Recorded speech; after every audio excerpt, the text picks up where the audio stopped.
General equation of second degree, অর্থাৎ যে ইকুয়েশনের সর্বোচ্চ ঘাত 2 তাকে বলা হয় হচ্ছে সেকেন্ড ডিগ্রি ইকুয়েশন। আর সেকেন্ড ডিগ্রি ইকুয়েশনের কিছু জেনারেল ফর্মকে বলা হয় হচ্ছে general equation of second degree.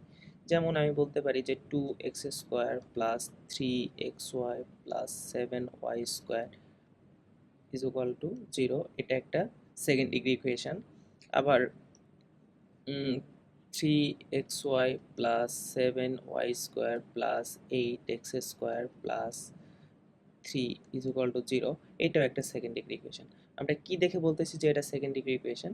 যে এই জায়গায় 2, এই ইকুয়েশনের সর্বোচ্চ ঘাতটা হচ্ছে 2, এই কারণে এটা একটা সেকেন্ড ডিগ্রি ইকুয়েশন। আবার এই ইকুয়েশনের সর্বোচ্চ ঘাত হচ্ছে 2, এই কারণে এটাও একটা সেকেন্ড ডিগ্রি ইকুয়েশন। তাহলে সেকেন্ড ডিগ্রি ইকুয়েশন আমরা বুঝবো কি করে?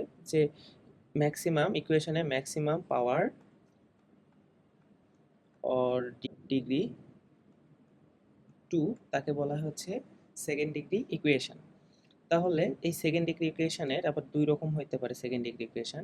একটা হচ্ছে হোমোজেনাস ইকুয়েশন, একটা হচ্ছে নন হোমোজেনাস ইকুয়েশন। হোমোজেনাস ইকুয়েশনটা কি? হোমোজেনাস ইকুয়েশনটা হচ্ছে এই জায়গায় প্রত্যেকটা ইকুয়েশনের প্রত্যেকটা পদে এক্স এবং ওয়াই এর ঘাতের সমষ্টি হবে হচ্ছে 2, এবং নন হোমোজেনাস ইকুয়েশন হবে হচ্ছে যে এই জায়গায় সবগুলা পদে এক্স এবং ওয়াই এর সমষ্টি, এক্স এবং ওয়াই এর ঘাতের সমষ্টি 2 হবে না। এটা হচ্ছে নন হোমোজেনাস ইকুয়েশন। যেমন আমরা এখানে দেখতে পারি এই জায়গায় এক্স এর ঘাত 2, ওয়াই এর ঘাত 0, আলটিমেট 2। এই জায়গায় এক্স এর ঘাত 1, ওয়াই এর ঘাত 1, 1 1 সাম 2। আর এই জায়গায় ওয়াই এর ঘাত 2, এক্স এর ঘাত 1, তার মানে আলটিমেট এক্স এর ঘাত 0, আলটিমেট এটার ঘাত হচ্ছে 2। তার মানে এই জায়গায় প্রত্যেক পদে এক্স এবং ওয়াই এর ঘাতের সমষ্টি 2। এবং নন হোমোজেনাস ইকুয়েশনে আমরা দেখতেছি এই জায়গায় 2, এই জায়গায় 1 প্লাস 1 2, এই জায়গায় কত, এই জায়গায় 2, এই জায়গায় 1, এই জায়গায় 1, এই জায়গায় 0।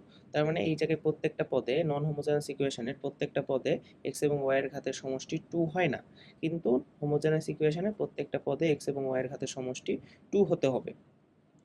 তাহলে কি বলে homogeneous equation? Homogeneous equation represent always pair of straight line. তার মানে হোমোজেনাস ইকুয়েশনকে যদি আমরা, হোমোজেনাস ইকুয়েশন থেকে আমরা সব সময় পেয়ার অফ স্ট্রেট লাইন পেয়ে থাকি। তার মানে আমরা দুইটা সরলরেখা পাবো।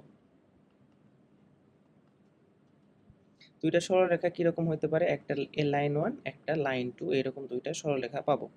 আবার কি হয়? Non homogeneous equation represent all kind of geometric shape, মানে এটা অনেক ধরনের জিওমেট্রিক শেপকে রিপ্রেজেন্ট করে। সেটা হচ্ছে পেয়ার অফ স্ট্রেট লাইন হতে পারে, সার্কেল হতে পারে, প্যারাবোলা হতে পারে, হাইপারবোলা হতে পারে, কিন্তু স্পেশাল একটা কেজে সে pair of straight line represent করে।